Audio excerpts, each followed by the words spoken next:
Dr. Goutos is a highly experienced plastic surgeon and an internationally recognized expert on scar management and reconstructive burn care.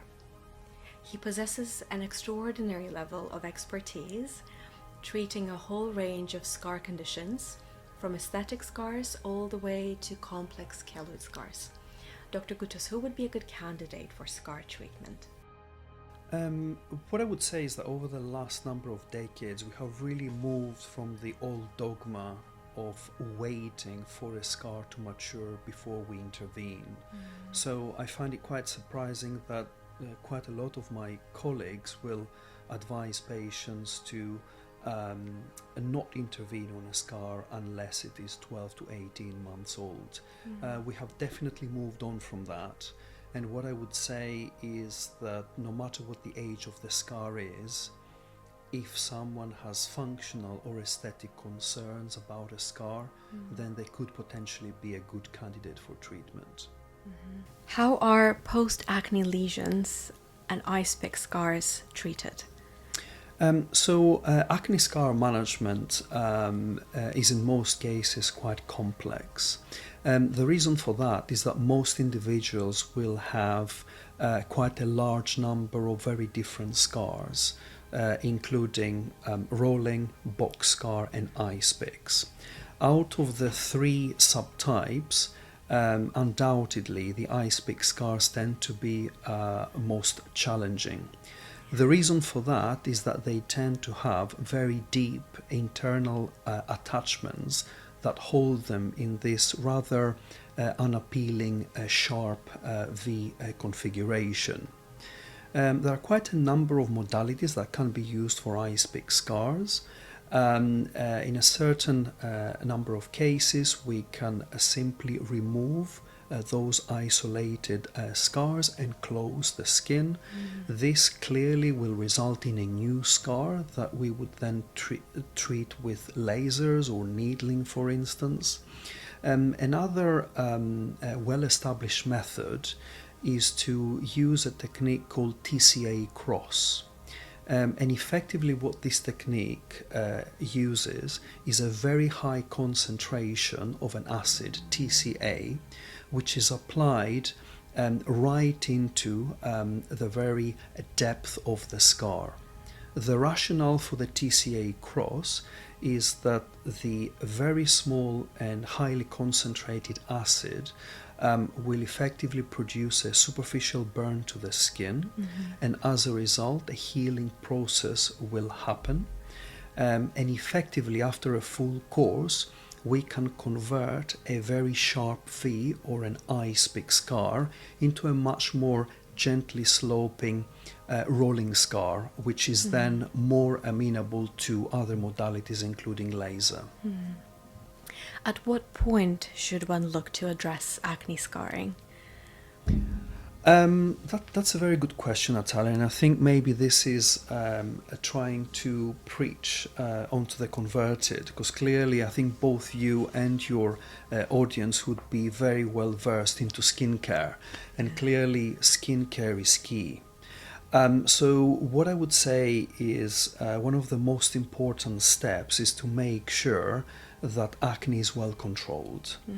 And from the minute that patients are on the right medical as well as topical skincare products, and as long as they have very minimal or no breakouts, then I think this is a really good time to consider scar management.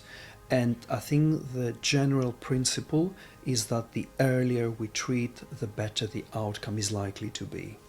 How would an acne scar treatment on the face vary from an injury scar on the body? I suppose there are really quite a lot of different facets.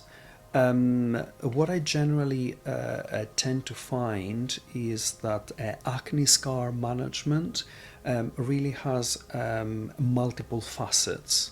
Not only when it comes to the need for a specialist to use a number of different modalities in order to give patients a good result, but also the psychological aspects. Traumatic scars, on the other hand, what I find is that patients tend to present at a much earlier stage, just by virtue of the very sudden nature of trauma and the inciting cause of the scar. In terms of the modalities that we use, they wouldn't be entirely different. But what I would say is that acne scar management most likely necessitates the combination of different approaches, so chemical peels, surgical excision, sometimes fat transfer, and in most cases lasers. How would you treat PIH scarring on a darker skin type? We're now going on to the really tough questions, I think, Natalia. Yeah. There's no doubt PIH, or post-inflammatory hyperpigmentation, is a very tough condition to treat. I'm sure you appreciate there are really multiple factors that contribute to the very challenging nature of it. For sure, there are there is a very large number of topical products that can be used on post-inflammatory hyperpigmentation, and each of those has varying degrees of evidence behind them. People who generally tend to come and see me are individuals who have reached the end of what skincare products can offer, as well as a medical treatment, and I end up treating a lot of patients using lasers. And what I would say is that even in dark pigmented skin types, the Q-switched, the nano or picosecond lasers tend to offer pretty satisfactory results. So this tends to be one of my most popular approaches for PIH. Dr. Goutos, how are keloid scars treated? Keloid scar management is really one of my niche specialisms. And again, one of the barriers that I very frequently see with patients that come and have a consultation with me is really very old ideas. What I would say as a general rule, especially when we are faced with large, very disfiguring keloids, there is a very good argument to remove those scars in a surgical manner and then give radiotherapy. I think for large disfiguring lesions, this tends to be one of the most popular options. A large proportion of patients will have smaller keloid scars, and for those, one of my most popular approaches is to use a combination of lasers and steroid administration. Can scars return and become worse after treatment? This is another very key question, really, and this is something that I tend to cover in all of my consultations. For the majority of the scars, and with very meticulous and precise treatment, the risk of them getting worse is very, very low. It is never zero, but it is very, very low. For keloid scars, there is for sure a much more notable risk of them returning. Nevertheless, if you look at the statistics in the medical literature, with highly specialized surgery as well as skillful radiotherapy, the risk of keloid scars coming back is less than 5%, which I think is a very favorable statistic. Yeah, very good.